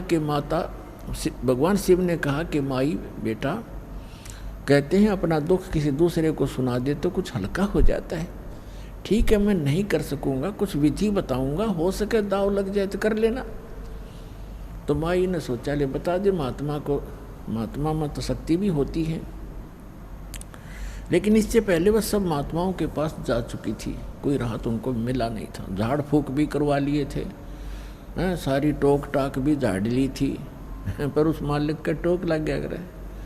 कोई जंतर मंतर हो सकता था, पर हम ऐसे बच्चे हैं ज्ञान में।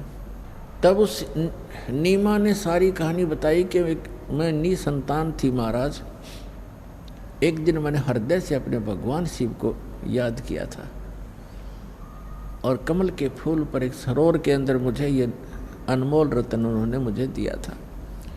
और अब ये 25 दिन का हो गया, इस ना भोजन खाता है ना दूध पीता है।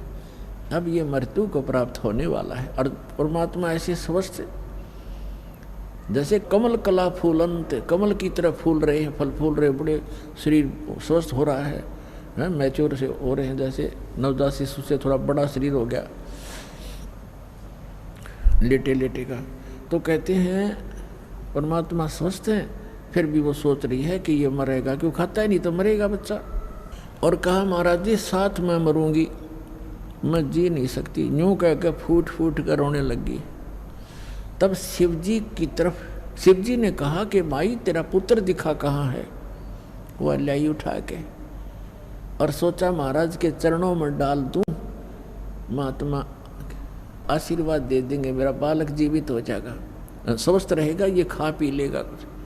तो ज्यों ही भगवान शिव के रूप साधु रूप में खड़े भगवान शिव के चरणों में बच्चे को डालना चाहा, वो बच्चा वहाँ से आकाश में उड़ा और भगवान शिव के सिर के पैरेलल हवा में खड़े हो गए अपने आप। और शिव जी देख रहे हैं। अब माई ने सोचा, नीमा ने सोचा इस महात्मा में बड़ी करामात है, मेरे पुत्र को हवा में उठा दिया। फिर भी नंबर शिव जी के बनन लग रहे हैं। अब भगवान शिव ने ऐसे हाथ किया, परमात्मा उसकी गोदी में आ गए भगवान शिव के साधु रूप में। और फिर परमात्मा की और भगवान शिव की, दोनों भगवानों की नज़र में नज़र मिली। तब शंकर भगवान ने प्रणाम किया कि तो कोई अजब शक्ति है। कहते हैं 7 गरीबदास जी ने लिखा है कि 7 बार उनकी आपस में वार्ता हुई, माई नहीं समझ सकी।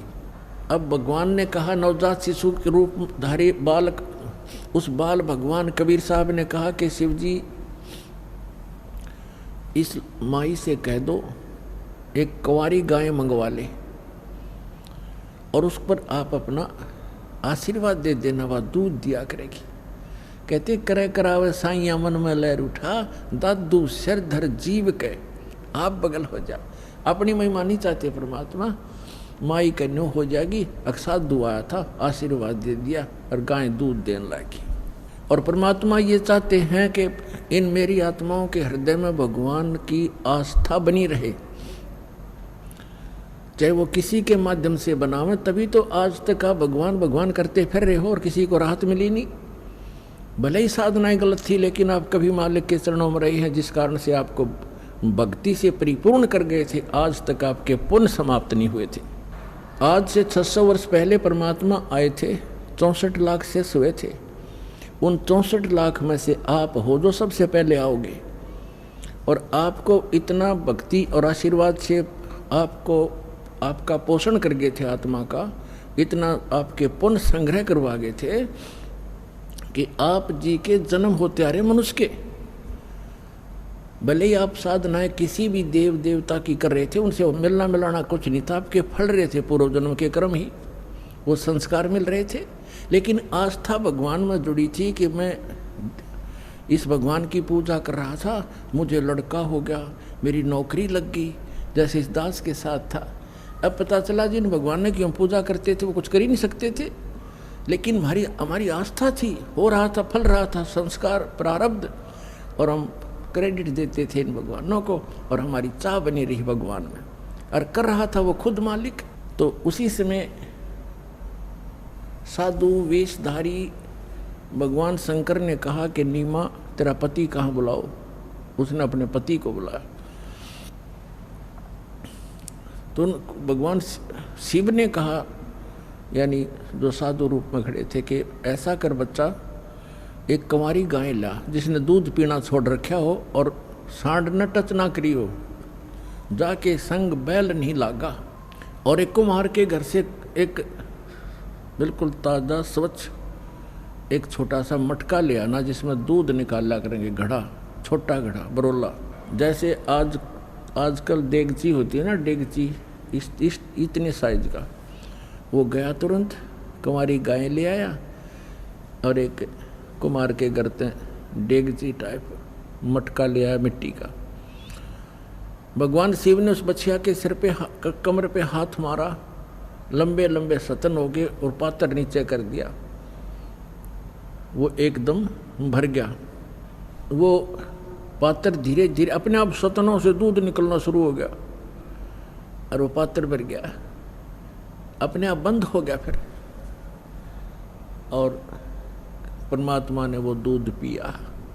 तब उस बुढ़िया के उस माई को विश्वास हुआ, तब उस माई को विश्वास हुआ कि अभी वो मरे नहीं, और महात्मा के चरण छुए सौ नमस्कार करे, आप तो सचमुच भगवान आ गए। इस प्रकार परमात्मा ने दूध पिया। अपने आत्माओं देखो, सबसे पहले हमने भगवान पहचानना है। अब हम सबसे पहले परमात्मा की पहचान करेंगे, तब हमारे हृदय में आस्था बनेगी। हु इज गॉड, परमात्मा कौन है। जिन सदग्रंथों को हम सत्य मानते हैं, यानी वेदों को विश्व का प्रत्येक व्यक्ति ये मानता है कि ये सत्य है, और विशेषकर हिंदुओं के तो हृदय में समाये हुए हैं चारों वेद। और पुण्यात्मा वेद क्या है, ये कोई किसी डूम बाट के गीत नहीं, गॉड गिवन स्पिरिचुअल नॉलेज है और भगवान की महिमा है इनके अंदर। अब वेदों के अंदर जो ज्ञान है, भगवान की महिमा है, वो क्या करता है, कैसी लीला करता है, और वो किसी ने कर रखी हो पृथ्वी पर, तो who is God, he is God, वो है परमात्मा जिसने वेदों में लिखी हुई लीला कर रखी हो, वो प्रमाणित करते हैं।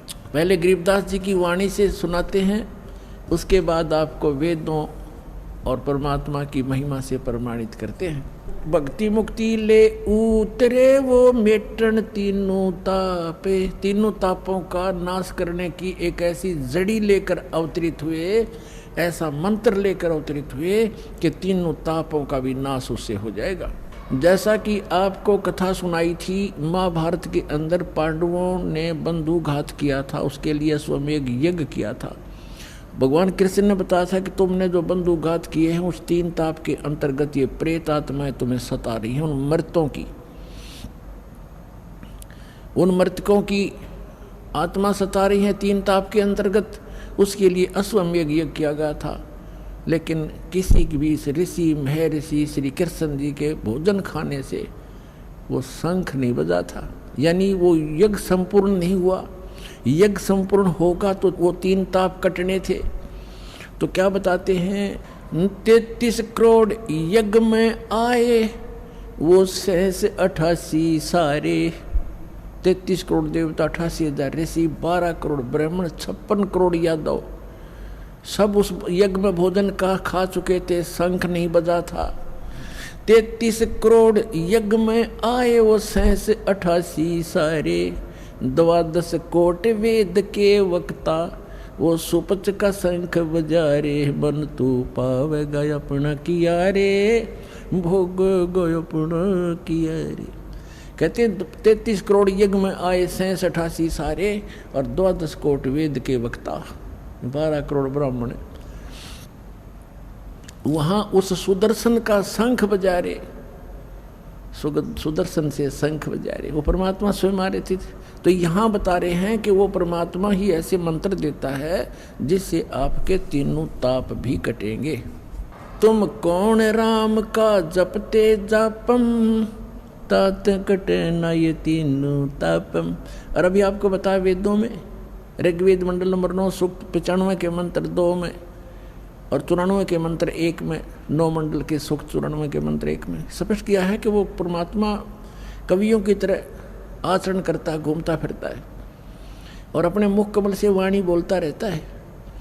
और वो परमात्मा एक गुप्त मंत्र का आविष्कार करता है, प्रकट करता है गुप्त मंत्रों को, वो हैं वो तीनों ताप के काटने वाले। और यही गरीबदास जी कह रहे हैं, वही प्रमाण दे रहे हैं। भक्ति मुक्ति ले उतरे, उतरे माने अवतरित हुए, शरीर आए, उतरना, नौका नुआना। भक्ति मुक्ति ले उतरे वो मेटन तीनों ताप, मोमिन के डेरा लिया वो कह कबीरा बापे। उस मुसलमान दुल्हे के घर निवास कर रखा है और एक लीला करते हुए उस नीरू को पिता कहते हैं। दूध न पीवे न अन्न बखे, नहीं पलने झूलन थे, अदर अमान ध्यान में वो कमल कला फूलन थे। फिर कहते हैं काजी आए कुरान ले, धर लड़के का नाम है, अक्सर अक्सर में फुरा धन कबीर बलि जाऊं मैं। सकल कुरान कबीर हैं, हरफ लिखे जो लेखे, काशी के काजी कहें या गई दीन की टेक। फिर वो काजी मुल्ला आगे भी नाम धरेंगे लड़के का। अब वो कुरान शरीफ को खोलते हैं, जैसे अपने यहाँ ब्राह्मण भी ऐसे नामांकन करते हैं, गुरुजन अपना कोई वेद या गीता या पुराण को ऐसे खोलेंगे, प्रथम अक्षर जो आएगा उस पर नाम रख देंगे। ऐसे उन्होंने कुरान शरीफ को खोला, उसमें लड़के का नाम खोजने लगे। उसमें सबसे पहले सूरत फुरकानी वाला कबीरा मिल गया, कबीर। तो उन्होंने सोचा कबीर का अर्थ बड़ा करते हैं ये लोग कि दुल्हे का लड़के को का बड़ा नाम रखना ठीक नहीं, अच्छा नहीं लगता। तो उन्होंने फिर गुस्ताखी करी, दोबारा कुरान शरीफ बंद की, फिर खोला मंत्र बोलकर। तो दूसरी बार पूरे के पूरे उस पृष्ठ पे, दोनों पृष्ठों पे कबीर कबीर कबीर लिखा और कोई लेख नहीं रहा। फिर और पलट कर देखा सारी कुरान को, वो जो पुस्तक वो ले रहे थे वह सारी के अक्षर कबीर कबीर हो गया पूरी में। अगले रख लो के रखोगे।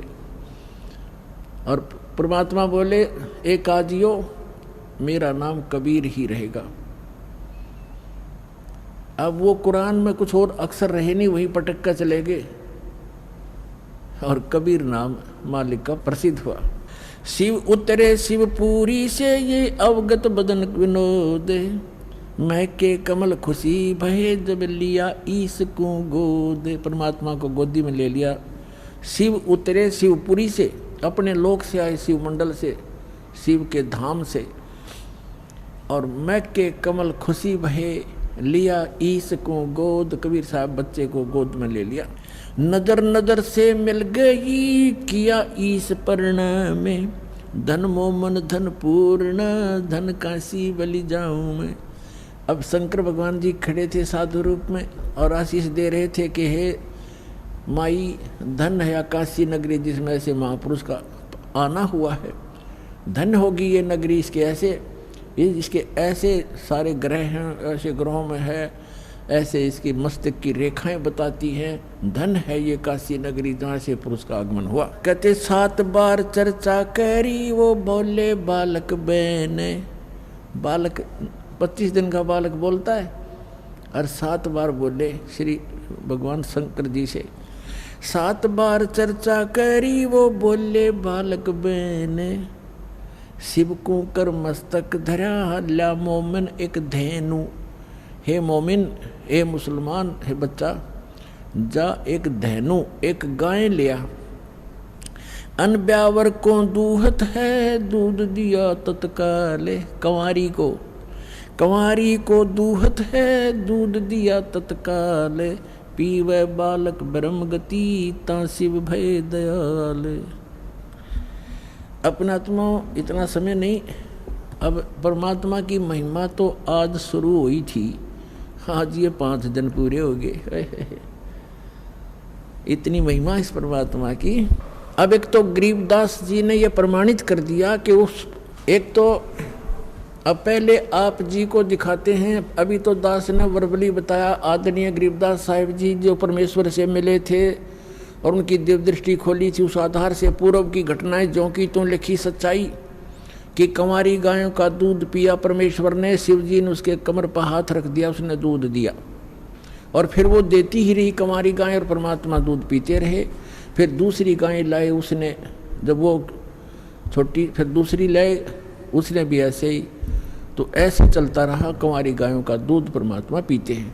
तो ये तो आपने गरीबदास जी की वाणी से सुना। अब वेदों को, मैं भगवान की महिमा है, अब आपको वेदों से प्रमाणित करता हूँ। ऋग्वेद मंडल नंबर 9, ये कहाँ से प्रकाशित है, किसने छापा है? ये है प्रकाशक है सर्वदेशी कार्य प्रतिनिधि सभा, महर्षि सिद्धांत भवन, रामलीला मैदान, नई दिल्ली से।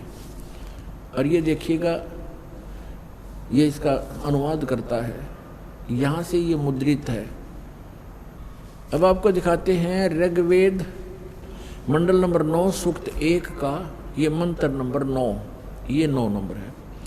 इसमें क्या लिखा है कि अभी अधन्या उत्सरंती धेनव शिशुम, ये शिशु शब्द है इसके अंदर, सोम इंद्राय पातवे, इसका अनुवाद किया है इन्होंने आर्य समाज के आर्य समाजियों ने ही, लेकिन ये थोड़ा सा गलत करके दास उसको ठीक करेगा। उस सोम, सोम माने परमात्मा, उस सोम स्वभाव वाले पुरुष नहीं परमात्मा। देखो सोम माने ये स्वयं ही, यहाँ पर ये खुद ही लिख रहे हैं प्रथम मंत्र में, प्रथम 9 मंडल नंबर 9, 9वां मंडल सूक्त नंबर 1 का मंत्र नंबर 1 में ये सोम माने सोम स्वभाव वाला परमात्मन, हे सोम स्वभाव परमात्मन, ओ सोम माने परमात्मन। तो इसमें ये सोम शब्द है यहाँ पर। अब ऋग्वेद मंडल नंबर 9 सूक्त 1 मंत्र 9 को पढ़ रहे हैं हम, 9 को। इसमें लिखा कि इस उस इमम माने उस, सोम माने परमात्मा को, शिशुम जो बालक रूप में प्रकट होता है, शिशु रूप में, ये कुमार अवस्था में ही। अभी अधन्या, अधन्या माने अहिंसनीय, अहिंसनीय लिख दी। अपरात्मा देनो माने गौवे, अभी माने पूर्ण रूप से, सब प्रकार से पूर्ण रूप से, अधन्या अहिंसनीय कर दिया इन्होंने, ये अनुवाद गलत कर रखा है। इसका अर्थ बनता है जैसे हमारे यहाँ क्षेत्र में हरियाणा के अंदर जो गाय नए दूध नहीं होती गऊ, उसको कहते हैं ये बिना धनाई है, बिना धनाई। अधन्या जो गर्भ ना धारण किया हो, और अभिअधन्या यानी पूर्ण रूप से जो बिना धनाई, कंवारी। अभिअधन्या का माने है कंवारी, जिसको बैल ने कभी टच ना किया हो, यहाँ स्पष्ट इसका अर्थ बनता है। अब देखें ऋग्वेद मंडल नंबर 9 सूक्त नंबर 1 का यो मंत्र नंबर 9 पढ़ रहे हम। उस, इसका अर्थ ये बनता है उस अमर पुरुष को, उस अमर पुरुष अर्थ जो शिशु रूप में प्रकट होता है, उस अमर पुरुष की परिवर्ष की लीला, ये कहते हैं। इनका अर्थ पढ़े पहला, उस सोम स्वभाव वाले पुरुष को यानी परमात्मा को जो शिशु रूप में प्रकट होता है।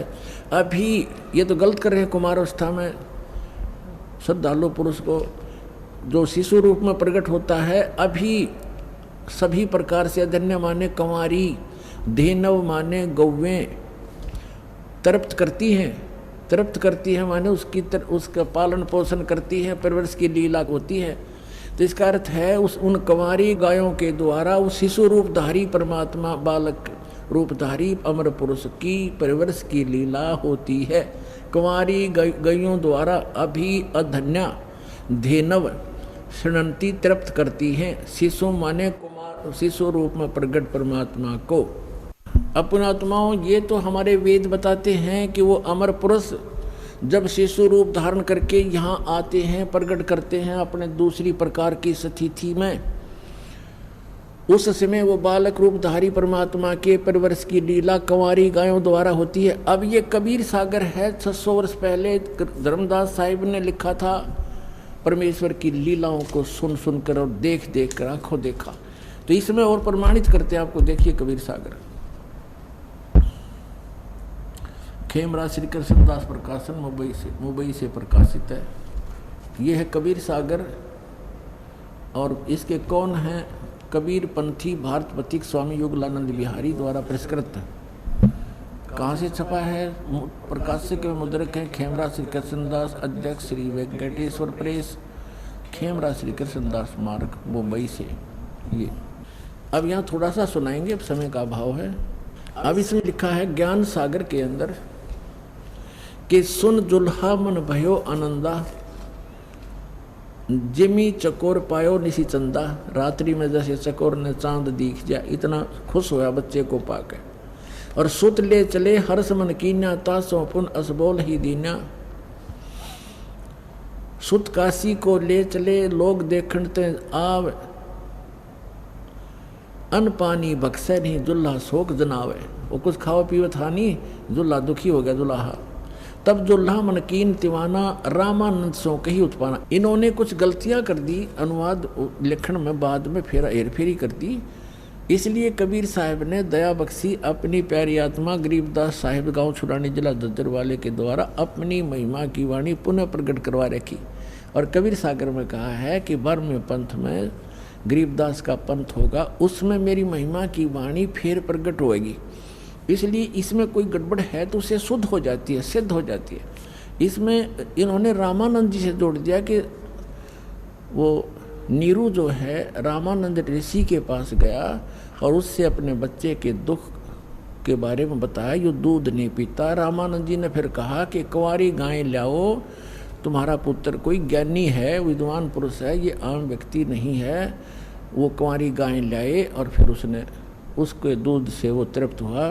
फिर वो तो ये कहने का भाव ये है, जैसा भी है उस हमने ये देखना है कि ये लीला कबीर साहब ने की, चाहे वो रामानंद ने की कही या वास्तविकता जो गरीबदास जी ने बताई वो सत्य है।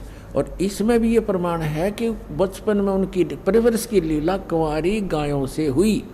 और आज तक किसी भी महापुरुष की हम हिस्ट्री खूब पढ़ चुके हैं, ये वेदों में वर्णित विधि अनुसार महिमा अनुसार किसी की भी लीला खरी नहीं है, एक कबीर साहब ने छोड़ के। तो इसे सिद्ध हो जाएगा कबीर इज गॉड। अब देखो, तब जोल्हा मन भया कीन तिवाना रामानंद सो कही उत्पाना। मैं सुत पायो बड़ो गुणवंता कारण कौन बखे नहीं संता।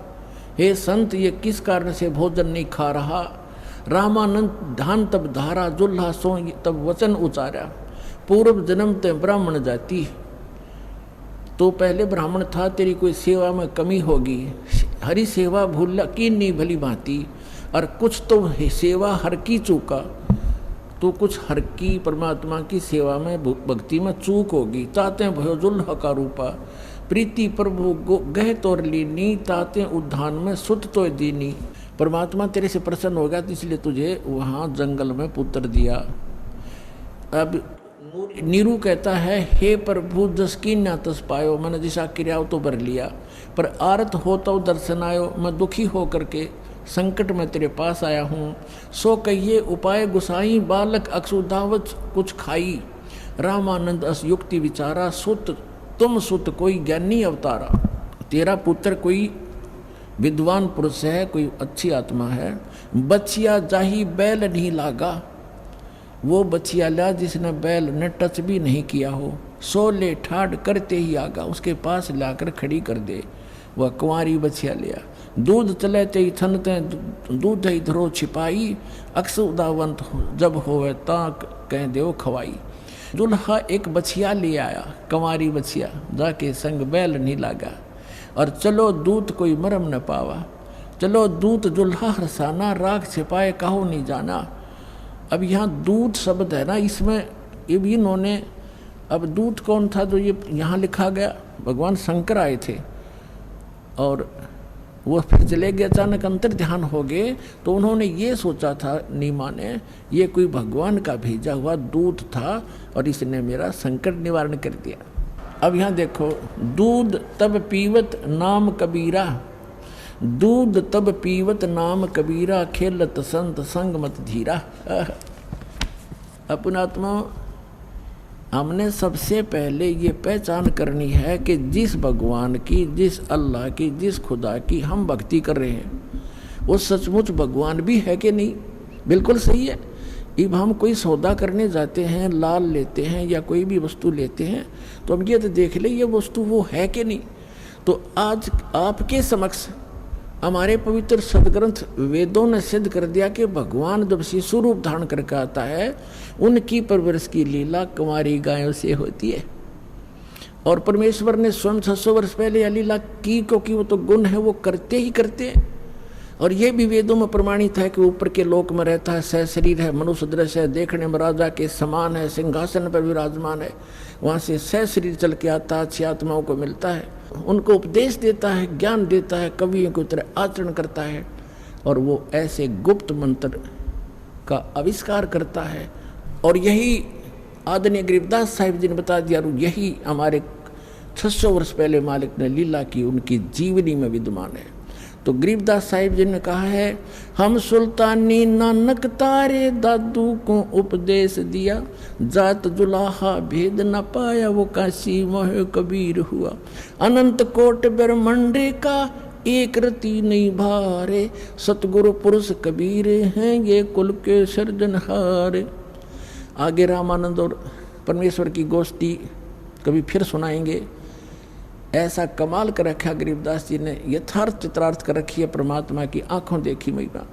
तो पुण्यात्मा सौभाग्य आपका, आप वो बच्चे हो भगवान के जो 64 लाख में से हो, और आपको खोज रहा कहीं ना कहीं से ला करके, किसी भी माध्यम से, कोई पुस्तक के माध्यम से, कोई टीवी के माध्यम से, आप वो लाल हो उस परमात्मा के, जिसके लिए ये खुद कहते हैं गोता मारूं स्वर्ग में और जा बैठूं पाताल। गरीबदास कबीर साहब की महिमा गा रहे हैं। गरीबदास ढूंढता फिर वो अपने हीरे मोतीलाल। आप देख रहे हो यहाँ आसपास के क्षेत्र के लोगों को ये विश्वास नहीं हो रहा कि बरवाला में कोई आया है, और आप 1000 2,000 1500 500 800 किलोमीटर से आकर मालिक के बच्चे यहाँ खींचे आ रहे हो, तो आप उस परमेश्वर की विशेष आत्मा हैं। वैसे तो परमात्मा ने कहा कि अब पूरे विश्व को ज्ञान दूंगा, ये सभी मेरे बच्चे हैं, ये थोड़ा लेट आएंगे, पछताएंगे, गहना रोया करेंगे इस समय को। और गरीबदास साहब कहते हैं कि ये संसार समझदा नाही, कहंदा श्याम दोपहरे नू, गलत साधनाएं कर रहे हैं, उन्हीं को सत्य मान रहे हैं। इसे गंदे लोक में इतने दुख पा रहे हैं, फिर भी कहते हैं हम ठीक ठाक हैं, यहाँ खाक ठीक ठाक है। आज से कुछ भी है, मुख्यमंत्री है, कल एक्सीडेंट में मर जाता है, खाक ठीक ठाक है, कल गधा बनेगा। तो कहते हैं ये संसार समझदा नहीं, कहंदा श्याम दोपहरे नू, जल रहे हैं धूप में और कह रहे हैं हम ठीक ठाक हैं, श्याम बता रहे हैं इसको। और गरीबदास ये वक्त जात है, रोवोगे इस पैरे नू, ये समझ जाता है हाथ से, फिर रोया करोगे। या अब इस मनुष्य जीवन में ये सत भक्ति नहीं मिली, और दास परमात्मा ने अपना कुत्ता भेज रखा, आपको जगा रहा है, और अब भी नहीं पहचानोगे तो कहते रोया करोगे इस समय को, फिर हाथ नहीं आओगा। समझा है तो सिर धर पाओ, और बहर नहीं रे ऐसा था। बोलो सतगुरुदेव।